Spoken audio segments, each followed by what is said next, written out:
এবার দেশে ফিরে কিছুদিন হেসে খেলে আমোদ আহ্লাদে কাটালো সিন্দবাদ। তারপর একদিন বড্ড একঘেয়ে লাগলো। ঝড় জল তুফানের মধ্যে যারা জাহাজে পাড়ি দেয়, দেশ বিদেশে ব্যবসা করে বেড়ায়, হাত পা মুড়ে ঘরে বসে তাদের ভালো লাগবে কেন? তাই আবার একদিন সে মালপত্তর কিনে জাহাজে উঠল। কিন্তু এবার নেহাতি খারাপ সময় জাহাজ ছেড়েছিল। হঠাৎ বলা নেই কওয়া নেই মাঝ সাগরে ভীষণ ঝড় উঠল। সেই সঙ্গে সাগরে বুক কাঁপানো তুফান। জাহাজকে আর বাঁচানো গেল না। জাহাজ ডুবির পর মালপত্তর হারিয়ে একটা চওড়া কাঠ ধরে ভাসতে ভাসতে চলল সিন্দবাদ আর তার কজন সঙ্গী। অথই জলে ভাসতে ভাসতে 3 দিন 3 রাত কেটে গেল। তারপর ঠেকল এসে এক নতুন দেশের সাগর চড়ায়। পাড়ে উঠে ক্লান্ত কাহিল শরীরে চিত হয়ে শুয়ে পড়ল ওরা। কিন্তু দুদণ্ড হাঁপ ছাড়ার সময় পেল না। কোথা থেকে একদল কালো কালো জঙ্গলি লোক তীর ধনুক নিয়ে তেড়ে এলো তাদের দিকে, কিন্তু মারল না। আদর করে তাদের বাড়িতে নিয়ে গেল, যত্ন করে খেতে দিল। ওদের খুবই খিদে পেয়েছিল, তাই কোনো দিকে না তাকিয়ে তারা হাউ মাউ করে খেতে লেগে গেল। কিন্তু সিন্দবাদ খেলো না। ওদের সঙ্গে জঙ্গলিদের কোনো লোককেই সেই খাবার না খেতে দেখে তার ভারী সন্দেহ হলো। তাই সে না খেয়ে খাবার খাবার ভান করলো খালি। খানিক পরে তার বন্ধুরা সেই খাবার খেয়ে পাগলের মতো হয়ে গেল। তারা তখন খালি হাসছে আর হাততালি দিয়ে দিয়ে নাচতে লেগে গেছে। সিন্দবাদও তাদের দেখা দেখি তাই করতে লেগে গেল। জঙ্গলিদের খাবার খেয়ে সিন্দবাদের সঙ্গীরা দেশে ফেরার কথা একেবারেই ভুলে গেল। খায় দায় থাকে আর আমোদ করে গান গায়। খেয়ে খেয়ে ওরা সবকটাই বেশ মোটা সোটা হয়ে গেল। তখন একদিন সবচেয়ে মোটা লোকটাকে ধরে মেরে পুড়িয়ে জঙ্গলিরা ভোজ বসালো। পরের দিন আর একজনের ওই অবস্থা। সিন্দবাদ ভাবল, এ তো মহা বিপদ, এখান থেকে না পালালেই নয়। তখন সে সঙ্গী সাথীদের মায়া ছেড়ে একদিন ফাঁক বুঝে ছুট লাগালো। ছুটতে ছুটতে 3 দিন পরে পৌঁছলো এসে এক নগরে। দেখলো সে দেশের লোক জিন আর রেকাব ছাড়াই খালি ঘোড়ায় চড়ে ঘুরে বেড়ায়। তখন সে একজন কারিগরকে দিয়ে একজোড়া জিন রেকাব তৈরি করলো। তারপর দেশের রাজার কাছে চলল সে দুটি উপহার দিতে। পরদিন সিন্দবাদ রাজবাড়িতে প্রবেশ করতে যেতেই প্রহরীরা তাকে আটকে দিল। সিন্দবাদ তখন তাদের বলল, রাজা মশাইকে খবর দাও, আমি বিদেশ থেকে তার জন্য অনেক নতুন জিনিস উপহার এনেছি। প্রহরীরা দেখল ভালো করে, হ্যাঁ সত্যিই তো, লোকটা ভিনদেশী, পোশাক আশাক অন্য রকমের। তারা জানতে চাইল কি উপহার এনেছে সিন্দবাদ। সে কথা শুনে সিন্দবাদ তাদের জিন রেকাব গুলো দেখালো, কিন্তু তারা এর মাথা মুন্ডু কিচ্ছু বুঝতে পারল না। তখন নিজেদের মধ্যে আলোচনা করে ঠিক করলো একে রাজ দরবারে নিয়ে যাওয়াই ভালো। রাজার কাছে নিয়ে গেল সিন্দবাদকে। সিন্দবাদ তখন রাজাকে জিন রেকাব দেখাতে রাজাও কিছু বুঝলো না। বললে, এ দিয়ে কি হবে?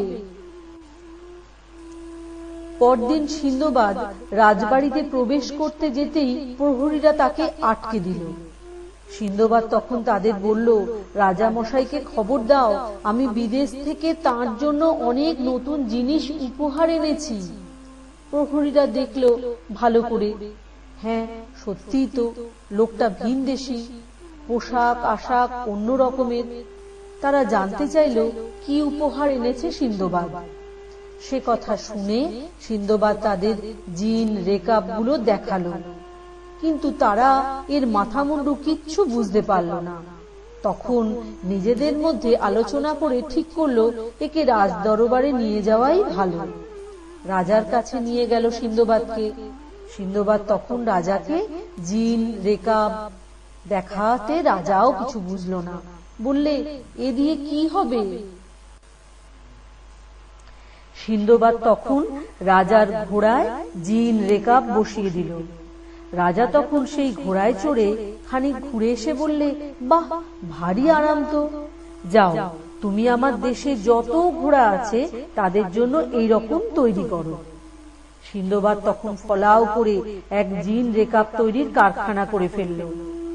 জিন রেকাব বিক্রি করেই সে কয়েক মাসের মধ্যে রোজগার করলো লাখ লাখ টাকা। তখন সে দেশের রাজা একদিন তাকে বললে, এবার একটা বিয়ে করো। সিন্দবাদ না বলতে পারল না, রাজা যদি রেগে যায়। বিয়ে হয়ে গেল। বিয়ের পর কিছুদিন বেশ ভালোভাবেই কাটলো, কিন্তু তা হলে কি হবে, সিন্দবাদের বিপদের বরাত, বিপদ তার পায়ে পায়ে লেগেই আছে। একদিন তার বউটা গেল মরে। তখন সে দেশের রাজা বললে, বউয়ের সঙ্গে তোমাকেও কবরে যেতে হবে। সিন্দবাদ হাত জোড়ো করে বললে, সে কি হুজুর, আমি তো বেঁচে আছি। রাজা ভুক ভুক করে খানিক ঘুড়ি দুলিয়ে হেসে বলল, তা হোক, এই আমাদের দেশের নিয়ম।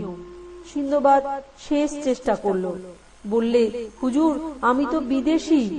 রাজা জবাব দিলে, কে বললে? এদেশে বিয়ে করে তুমি এখন এদেশি হয়ে গেছো। বিয়ের পর কিছুদিন বেশ ভালোভাবেই কাটলো, কিন্তু তা হলে কি হবে, সিন্দবাদের বিপদের বরাত, বিপদ তার পায়ে পায়ে লেগেই আছে। একদিন তার বউটা গেল মরে। তখন সে দেশের রাজা বললে, বউয়ের সঙ্গে তোমাকেও কবরে যেতে হবে। সিন্দবাদ হাত জোড়ো করে বললে, সে কি হুজুর, আমি তো বেঁচে আছি। রাজা ভুক ভুক করে খানিক ঘুড়ি দুলিয়ে হেসে বলল, তা হোক, এই আমাদের দেশের নিয়ম। সিন্দবাদ শেষ চেষ্টা করল, বললে, হুজুর, আমি তো বিদেশি। রাজা জবাব দিলে, কে বললে? এদেশে বিয়ে করে তুমি এখন এদেশি হয়ে গেছো। তুমি আর অন্য দেশের লোক নও, তুমি এখন আমাদের এই দেশের লোক। এদেশের নিয়ম তোমাকে মানতেই হবে। এ কথা শুনে সিন্দবাদ ভাবলে, আর কিছু করার নেই, সর্বনাশ যা হবার তা হয়ে গেছে, অগত্যা কি আর করা যাবে। বউয়ের সঙ্গেই তাকে কবরে যেতে হলো। সে দেশের কবর একটু অন্য রকমের। ছোট একটি পাহাড়ের চারপাশ বন্ধ খাদের মধ্যে দড়ি বাঁধা একটি খাটিয়ায় করে ওকে নামিয়ে দিল। তারপর ওপর থেকে দড়ি কেটে দিয়ে খাদের মুখ চাপা দিয়ে দিল একটা ভারী পাথর দিয়ে। সঙ্গে দিল কখান শুকনো রুটি আর এক কুঁজো জল। মাথার ওপরের পাথরের ফাঁক দিয়ে আবছা আলো আসছে। সেই আলোয় সিন্দবাদ দেখল তার খাটিয়ার পাশে মরা মানুষের শুকনো হাড়ের পাহাড়। এখনো সে বেঁচে আছে দেখে কঙ্কালের মাথাগুলো যেন দাঁত বার করে তার দিকে তাকিয়ে হাসছে। ভয়ে সিন্দবাদের গলা বুঝে এলো, বুঝলো এবার আর তার রেহাই নেই, শুকিয়ে কুঁকড়ে দম বন্ধ হয়ে মরতে হবে। মরার হাড়ের পাশে পাশে সোনার গহনা আর হিরে জহরত ছড়ানো। বহুদিন ধরে ধনী মরাদের সঙ্গে এসে এসে সেগুলো জমা হয়েছে। ওগুলো এক জায়গায় জমা করলে একটা ছোটখাটো পাহাড়ের মতো হবে, দাম হবে লাখ লাখ টাকা। কিন্তু সেদিকে সিন্দবাদের নজর নেই। নিজের প্রাণ কি করে বাঁচবে, কি উপায়ে ওখান থেকে বেরোবে, সেই ভেবেই সে তখন অস্থির। সেদিনটা ওইভাবে কাটলো। পরের দিন সে একটা রুটি আর একটু জল খেল। তার নিঃশ্বাস বন্ধ হয়ে আসতে লাগলো। চারিদিকে চেয়ে কি করবে ভাবছে, এমন সময় দেখে ঠিক তার পেছনেই কি একটা জন্তু নড়ে উঠে স্যাত করে ছুটে পালালো একটা পাহাড়ের গর্তের মতো জায়গা দিয়ে। সিন্দবাদ আশার আলো দেখতে পেল। ভাবলো, জন্তু যখন এসেছিল তখন নিশ্চয় ঠিক ওখান দিয়ে বেরুবার পথ আছে। এগিয়ে দেখলো সত্যি একটা সুড়ঙ্গর মতো কি রয়েছে, সরু পথ, ছোট গর্ত। অনেক কষ্টে অনেকক্ষণ ধরে বুকে হেঁটে সে এক সময় সূর্যের আলো মুখ দেখল। বুক ভরে খোলা বাতাস নিতে পারল। দেখলো জায়গাটা সাগরের তীর। কিছুক্ষণ জিরিয়ে সে আবার গুহার মধ্যে ঢুকলো সেই পথ দিয়ে। তারপর তার নিজের মাথার যে পাগড়ি ছিল সেই পাগড়ির কাপড়ে যতখানি পারল হিরে জহরত বেঁধে নিয়ে গুহার বাইরে বের হয়ে এলো। তারপর থেকে আবার সাগর তীরে এসে জাহাজের অপেক্ষা করতে শুরু করলো। দিন দুয়েক পরে তার চোখে পড়ল একটা জাহাজ। জাহাজের নাবিকরা তাকে দেখে জাহাজ থামিয়ে তাকে তাদের জাহাজে ডেকে নিল। আবার সিন্ধবাদ দেশে ফেরার আশায় বুক বেঁধে সাগরে ভাসতে লাগলো। জাহাজ বিভিন্ন দেশে যায়, আর সেই দেশে সিন্ধবাদ তার হীরা জহরত বিক্রি করে প্রচুর প্রচুর টাকা লাভ করতে লাগলো। এইভাবে একসময় সে অনেক ধনসম্পত্তি করে নিজের দেশে ফিরে এলো। এখন সে অনেক টাকার মালিক। এবার সে নিজেই একটা প্রকাণ্ড বড়সড় জাহাজ কিনে ফেলল। অনেক লোকজন জোগাড় করে অনেক মালপত্তরে জাহাজ বোঝাই করে সিন্ধবাদ আবার ব্যবসা করতে বের হলো। এই যাত্রা বেশ ভালোভাবেই কাটলো, কোনো বিপদ আপদ এলো না। সব মালপত্র বেচে জাহাজ খালি করে ওরা দেশের দিকে ফিরল। সকলেরই মন খুশি, অনেক টাকা লাভ হয়েছে। ফেরার পথে একটা চরে এসে ওরা জাহাজ থামালো। লোকজন চরে নেমে দেখলো একটা রক পাখির ডিম। ডিমের এক কোনা ফেটে রক পাখির ছানার একটা পা দেখা যাচ্ছে। তখন তারা ডিম ফাটিয়ে সেই রক পাখির ছানাটাকে কেটে রান্না করে ভোজ বসালো। সিন্ধবাদ অনেক বারণ করলো, কিন্তু কে শোনে তার কথা? রক পাখির ছানা খেতে ভারী ভালো, এ সুযোগ কি সহজে আসে? খাওয়া দাওয়ার পর আবার তারা জাহাজ ভাসালো সাগর জলে। একদিন যায়, দুদিন যায়, হঠাৎ তারা দেখতে পায় প্রকাণ্ড দুটো রক পাখি মস্ত বড় বড় দুটো পাহাড়ের চাই পায়ে করে চেপে ধরে আকাশ ধরে উড়ে যাচ্ছে। সবাই অবাক হয়ে সেই দৃশ্য দেখতে থাকলো। কিন্তু সিন্ধবাদ বুঝলো আর রক্ষে নেই। ওদের ছানাকে যারা মেরেছে তাদের ওরা খুঁজে বেড়াচ্ছে। ওই বিরাট বিরাট পাথরের চাই তাদের জাহাজের ওপর ফেললে আর দেখতে হবে না। হলো তাই। আকাশ কালো করে জাহাজের মাথায় উড়ে এসে পাথর দুটো ফেললো ঠিক জাহাজের ওপর। ভেঙে চুরমার হয়ে গেল জাহাজ। টাকা কড়ি মালপত্র সব ছড়িয়ে গেল সাগরের জলে। একটা রক পাখির ছানা খাওয়ার লোভে তাদের সব হারাতে হলো। জাহাজ দেখতে দেখতে ডুবে গেল অতল তলে। সঙ্গের সাথীরা কে কোথায় তলিয়ে গেল তার খবর আর কে রাখে? সিন্ধবাদ আগে ভাগেই একটা ডিঙি নৌকা ঠিক করে নিয়েছিল। তাইতে চড়ে কোনো রকমে ডাঙায় উঠল। ডাঙায় উঠে একটু এগিয়েই দেখলো একটা ছোট্ট নদী, কম জল, হেঁটে পার হওয়া যায়। নদীর পাড়ে এক থুরথুরে বুড়ো বসেছিল। সিন্ধবাদকে দেখে সে বললে, বাবা, আমাকে একটু পার করে দেবে? সিন্ধবাদের দয়া হলো, সে বুড়োকে কাঁধে তুলে নদী পার হলো। তারপর বুড়োকে নামিয়ে দিতে যেতেই সে দুম দুম করে সিন্ধবাদকে কিল মারতে লাগলো। মাথার চুল ধরে টানলো আর দুপা দিয়ে তার গলাটা সাঁড়াশির মতো চেপে ধরলো। বুড়োটার গায়ে অসীম শক্তি। সিন্ধবাদ দেখলো এ তো মহা জ্বালা, বুড়ো যে ঘাট থেকে নামতেই চায় না। কি আর করে, এরপর থেকে বুড়ো তার কাঁধে চেপেই ঘুরতে লাগলো। বসবারও উপায় নেই, বসলেই কিল চড় লাগায়। এমনি করে কদিন কাটাবার পর সে এক বুদ্ধি খাটালো। একটা ফাঁকা চাল কুমড়োর খোল জোগাড় করে তার মধ্যে কিছু আঙুরের রস তৈরি করে পচালো, যা খেলে খুব নেশা হয়। এবার বুড়োকে দেখিয়ে নিজে এক চুমুক খেতেই বুড়ো তার হাত থেকে কেড়ে নিয়ে সব খেয়ে নিল। তারপরেই তার খুব নেশা হয়ে গেল। অমনি সিন্ধবাদ বুড়োটাকে ফেলে লাগালো দৌড়। সিন্ধবাদকে দৌড়তে দেখে বুড়োও তখন ছুটতে চেষ্টা করলো, কিন্তু তার অবস্থা তখন নেশায় টলমল। কয়েক পা গিয়েই সে মাটিতে লুটিয়ে পড়ল। সিন্ধবাদ দৌড়োয় আর পেছন ফিরে ফিরে দেখে বুড়ো আসছে কিনা। কিছুক্ষণ পরে সে বুঝলো বুড়ো পেছনে পড়ে গেছে।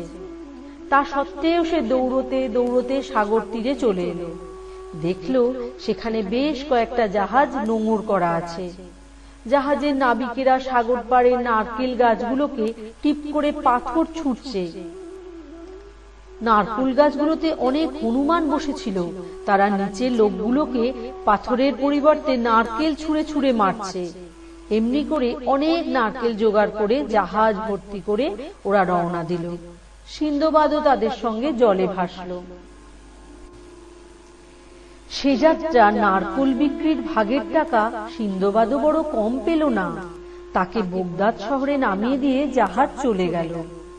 কিছুদিন পরে আবার লোকজন মালপত্র নিয়ে সে বাণিজ্যে বেরুল। এবার আর জাহাজে নয়, সাগর তীর ধরে হাঁটা পথ ধরল তারা। কিন্তু কিছু দূর যাবার পর এক চেনা সওদাগরের দল দেখে কি মনে করে তাদের জাহাজে চড়ে বসল। এরপর যা হবার তাই হতে বেশি দেরি হলো না। ঢেউয়ের টানে এক পাহাড়ের সঙ্গে ধাক্কা লাগিয়ে জাহাজ গেল ভেঙে। কোনো রকমে সাঁতরে গিয়ে পাহাড়ে উঠে ওরা প্রাণ বাঁচালো। দেখে সেই পাহাড়ের কিনারে অনেক ভাঙা জাহাজের টুকরো আর মরা মানুষের কঙ্কাল জমা হয়ে রয়েছে। বুঝলো ওরাও সিন্দবাদদের মতোই হতভাগা নাবিক আর সওদাগর। জাহাজ ডুবির পর এখানে এসে না খেতে পেয়ে প্রাণ হারিয়েছে। এসব দেখে শুনে ওরা ভীষণ ভয় পেল। তাড়াতাড়ি পা চালিয়ে এগিয়ে চলল সেই পাহাড় পার হয়ে। যত এগোয় ততই দেখে দামি দামি হিরে জহরতে পাহাড়ের গা ঝলমল করছে। কিন্তু সেদিকে তখন কারো খেয়াল নেই। হিরে জহরতের চেয়ে এক টুকরো শুকনো রুটির দাম তখন ওদের কাছে অনেক বেশি। কিছু দূর গিয়ে সিন্দবাদ দেখল এক পাহাড়ি নদী পাহাড়ের এক বড় গুহার মধ্যে দিয়ে বয়ে চলেছে। ভাবল নদীর স্রোত যখন ঢুকছে তখন নিশ্চয়ই এ সাগরে না গিয়ে পারে না। সে তখন কাঠকুটো দিয়ে একটা ভেলা বানালো আর যত পারল হিরে জহরত পোটলায় বেঁধে নিল। তারপর ভাগ্যের হাতে নিজেকে ছেড়ে দিয়ে ভেলা ভাসালো নদীর জলে। আর ওর বন্ধুরা পাহাড়ের পথ ধরেই এগিয়ে গেল। স্রোতের টানে সিন্দবাদের ভেলা এগিয়ে চলল। আর খানিক পরে পাহাড়ের গুহার মধ্যে ঢুকে আঁধারে মিশে গেল।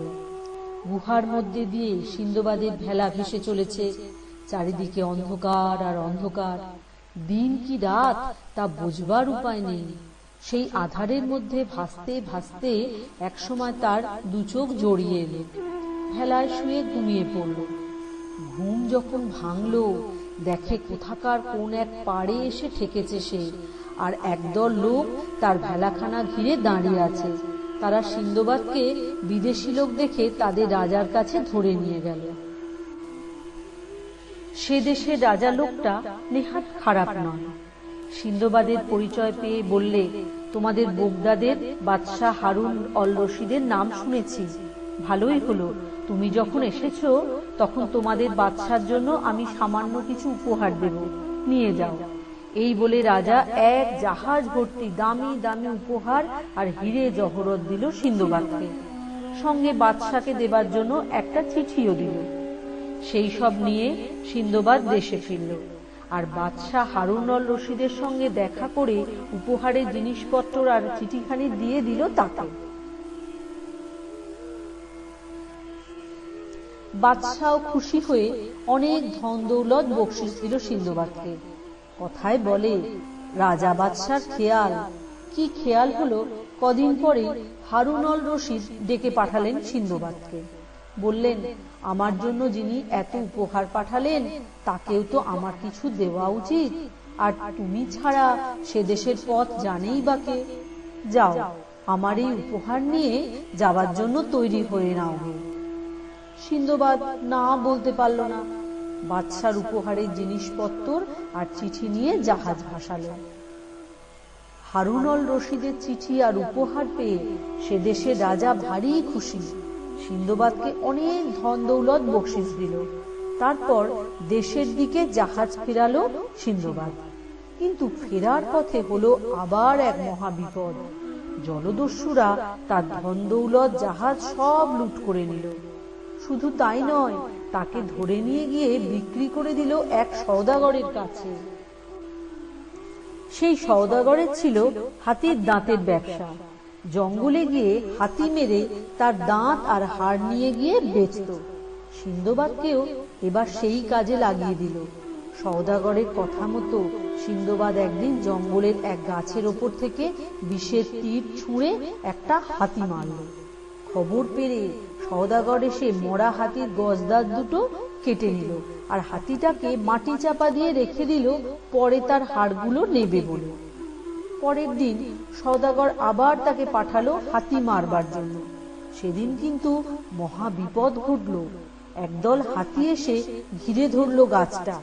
তারপর সুর দিয়ে মরমর করে গাছ ভেঙে সিন্দবাদকে সুরে জড়িয়ে ধরে ছুটলো সবাই। সিন্দবাদ ভাবলো, যাহ, আজ আমি গেলাম, এবার হাতি বুঝি তুলে আছাড় মারে।